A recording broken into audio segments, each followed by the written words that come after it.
नमस्कार दोस्तों, स्वागत है आप लोगों का अमर क्लासेस विथ एजे में। दोस्तों, आज हम लोग वर्ब के अंतर्गत पढ़ने वाले हैं कि फाइनाइट वर्ब क्या होती है और नॉन फाइनाइट वर्ब क्या होती है, ये कितने प्रकार की होती है। ठीक है, आइए शुरू करते हैं। वर्ब के अंतर्गत हम पहले पढ़ेंगे फाइनाइट वर्ब। तो फाइनाइट वर्ब किसे कहते हैं? दी verb which is used according the number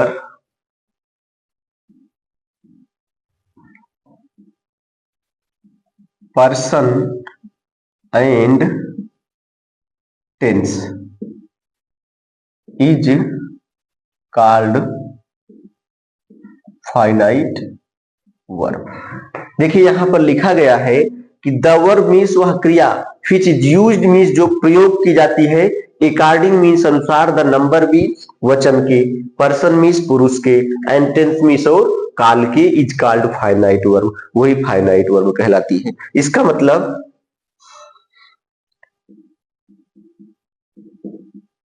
वह क्रिया जो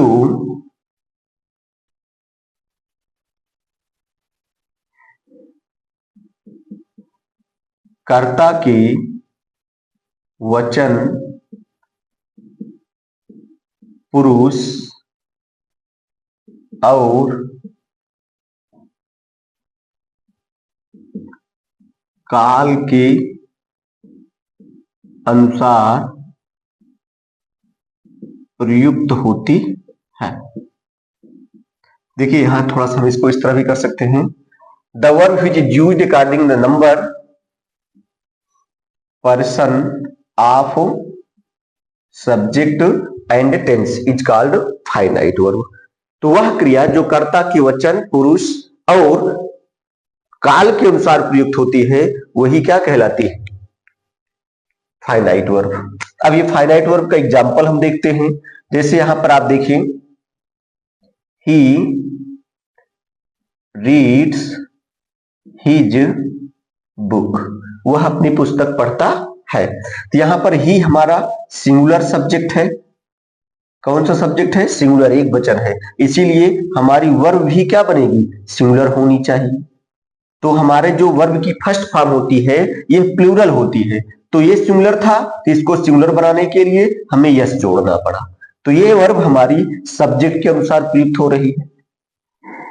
आई रीड माई बुक, तो यहां पर आई प्लूरल है, प्लूरल माना गया है, तो इसके अनुसार यहां पर वर्ब भी प्लूरल में लिखी गई है। तो इसका मतलब यह वर्ब जो है, यह वर्ब जो है किसके अनुसार लग रही है? ये सब्जेक्ट के अनुसार, इस सब्जेक्ट के अनुसार लग रही है, ये इस सब्जेक्ट के अनुसार लग रही है।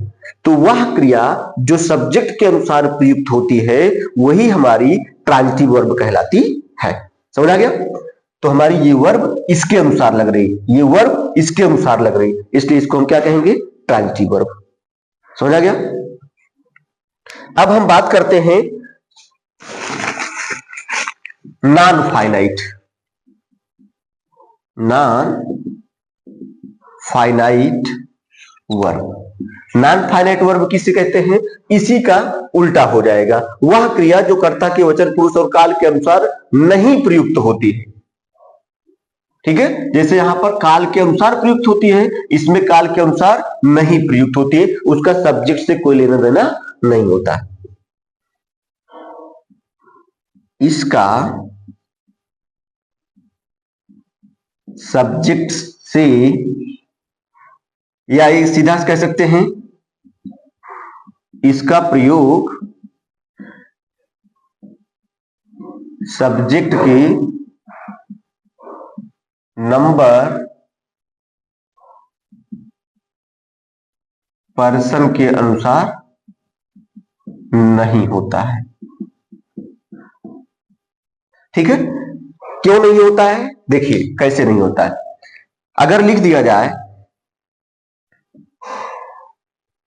आई want to read or reading, he wants to read or reading, they want to read or reading। थोड़ा सा यहां पर आपको समझना है।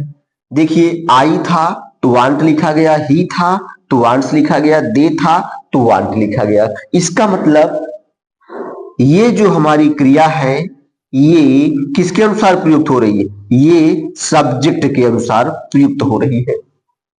इसका प्रयोग किसके अनुसार कर रहे हैं? सब्जेक्ट के। क्यों? क्योंकि आई के साथ हम वांट्स लिख देंगे, सही होगा? नहीं सही होगा। क्यों? क्योंकि ये प्लूरल है तो इसको भी प्लूरल होना चाहिए। तो इसका मतलब ये वर्ब इसके अनुसार प्रयुक्त हो रही है, इसीलिए इसको हम क्या कहेंगे? ये हमारी फाइनाइट वर्ब है। कौन सी वर्ब है? फाइनाइट। समझ आ गया? हम जानते हैं कि वह वर्ब अपने यहां पर लिखा, वह क्रिया जो कर्ता के पुरुष और काल के अनुसार प्रयुक्त होती है वो हमारी फाइनाइट कहलाती है। तो यह वर्ब इसके अनुसार सब्जेक्ट के अनुसार प्रयोग हो रही है, इसलिए इसको हम फाइनाइट वर्ब कहते हैं। समझ आ गया? लेकिन ये भी तो वर्ब है, ये भी तो वर्ब है, ये भी तो वर्ब है, ये भी वर्ब है, लेकिन इनका इस सब्जेक्ट से कोई मतलब नहीं है। यहां प्लूरल था तब भी वैसे लिखा गया, सिंगुलर था तब भी वैसे लिखा गया, प्लूरल था तब भी वैसे लिखा गया। इसका मतलब यह वर्ब सब्जेक्ट से, सब्जेक्ट के अनुसार नहीं प्रयुक्त हो रही है, इसलिए इसको हम क्या कहेंगे? Non finite verb. समझ आ गया? तो यहां पर आपने पढ़ा फाइनाइट क्या है और नॉन फाइनाइट क्या है। फाइनाइट वह वर्ब होती है जो सब्जेक्ट के नंबर पर्सन के अनुसार प्रयुक्त होती है, सेंटेंस के टेंस के अनुसार प्रयुक्त होती है। लेकिन नॉन फाइनाइट वह है जिसका सब्जेक्ट से या सेंटेंस के टेंस से कोई मतलब नहीं होता। ठीक है? तो आइए अब पढ़ते हैं कि ये नॉन फाइनाइट वर्ब कितने प्रकार की होती हैं। ये आपको समझ आ गया होगा।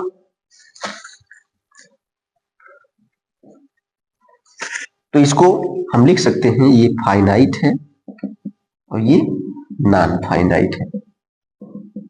ठीक है? चलिए अब हम पढ़ते हैं नॉन फाइनाइट कितने प्रकार की होती है। तो नॉन फाइनाइट हमारी 3 प्रकार की होती है। कितने प्रकार की? 3 प्रकार की होती है। पहला है जीरंड, दूसरा है इन्फिनिटिव, तीसरा है participle.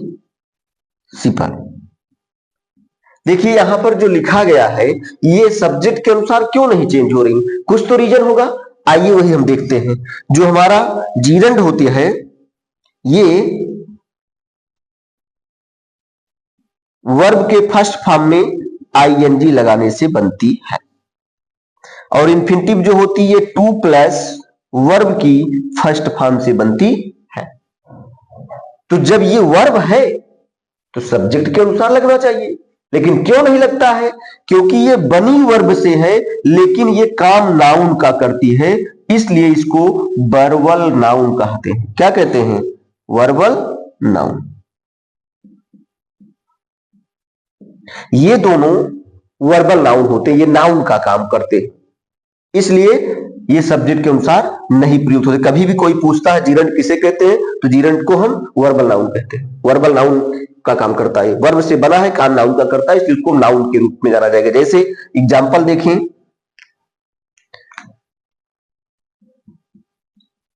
Teaching is my hobby. तो यहां पर ये क्या है? वर्ब है। कौन सी वर्ब है? लिंकिंग वर्ब है, चूंकि दोनों को जोड़ने का काम कर रही है तो वर्ब है। और वर्ब के पहले जो आता है वो सब्जेक्ट होता है। क्या होता है? सब्जेक्ट। और सब्जेक्ट क्या होता है? या तो नाउन होता है और या तो प्रोनाउन होता है। तो ये हमारा टीचिंग तो नाम है किसी का, इसका मतलब ये नाउन है। तो देखिए वर्ब के फर्स्ट फॉर्म में आईएनजी लगने से बना है, वर्ब तो है लेकिन काम किसका कर रहा है? नाउन का। और जब वर्ब के फर्स्ट फॉर्म में आईएनजी लगा हो, वो नाउन का काम करे तो उसको वर्बल नाउन कहेंगे। और वर्बल नाउन जब आईएनजी से बना हो तो उसको हम क्या कह देते हैं? उसको हम कहते हैं ये जीरंड है। समझ आ गया? जब कभी भी हमारा वर्ब का फोर्थ फॉर्म यानी वर्ब के फर्स्ट फॉर्म में जब आईएनजी लगा हो और वो नाउन का काम करे सेंटेंस में, तो उसको हम कहते हैं जीरंड। समझ आ गया? अब हम दूसरे की बात करते हैं, जो हमारा इन्फिनिटिव है। इन्फिनिटिव में कौन आता है? इसको हम ऐसे भी लिख सकते हैं, to teach is my hobby. To teach means पढ़ाना, इज माई हॉबी। देखो ये फिर क्या है? वर्ब है। क्या है? वर्ब। कौन सी वर्ब? लिंकिंग वर्ब है, क्योंकि नाउन को इससे जोड़ने का काम कर रही है। ये क्या है? सब्जेक्ट। और हम जानते हैं कि सब्जेक्ट या तो नाउन होता है तो प्रोनाउन, तो टीच मीन्स पढ़ाना होता है, इसलिए किसी का नाम है। तो टू टीच मीन्स पढ़ाना है, ये आपका हो गया नाउन। बना किससे है? वर्ब से, तो इसलिए इसको हम वर्बल नाउन कहेंगे। और वर्ब में टू लगाने से जब वो नाउन का काम करता है तो उसी को इन्फिनिटिव कहते हैं। क्या कहते हैं? इन्फिनिटिव।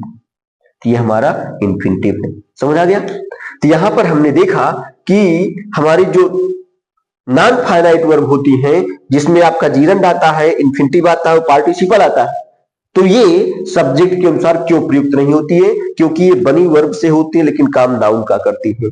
बनी वर्ब से होती है लेकिन काम नाउन का करती है, इसीलिए ये सब्जेक्ट के अनुसार चेंज नहीं होती, सब्जेक्ट के अनुसार यूज नहीं होती।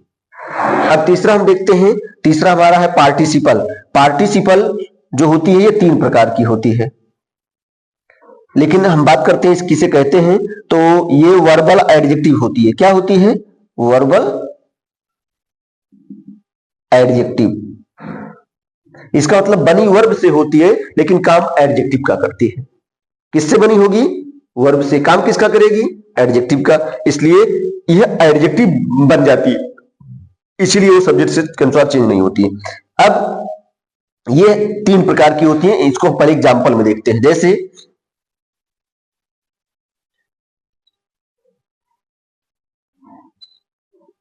hearing the noise he woke up। देखो हियरिंग मीन सुन करके, द नॉइज मीन शोर, ही वोक अप मीन वह जग गया। तो यहां पर ये क्या है? सब्जेक्ट। ये क्या है? सब्जेक्ट। ये क्या है? वर्ब है। तो आप जानते हैं कि सब्जेक्ट के पहले ये क्या आया है?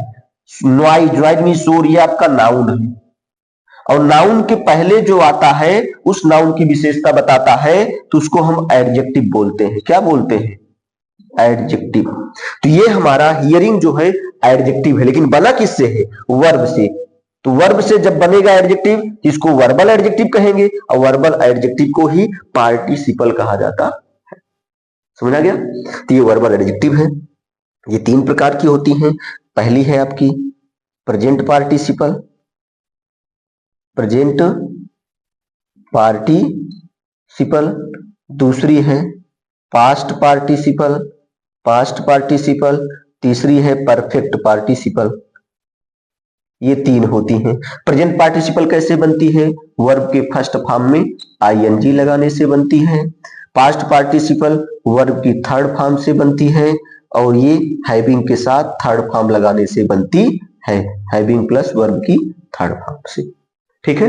तो यहां पर हमने देखा इस वीडियो में कि पार्टिसिपल जो है ये किसके अंतर्गत आती है? नॉन फाइनाइट के अंतर्गत आती है। हमारी जीरंड किसके अंतर्गत आती है? Non finite, infinitive non finite के। ठीक है? तो हमने यहां पर देखा कि जो हमारी वर्ब होती है वो फाइनाइट भी होती है और नॉन फाइनाइट। फाइनाइट किसे कहते हैं? जो सब्जेक्ट के अनुसार प्रयुक्त हो। और नॉन फाइनाइट किसे कहते हैं? जिसका सब्जेक्ट से कोई मतलब ना हो, जो स्वतंत्र रूप में प्रयुक्त हो।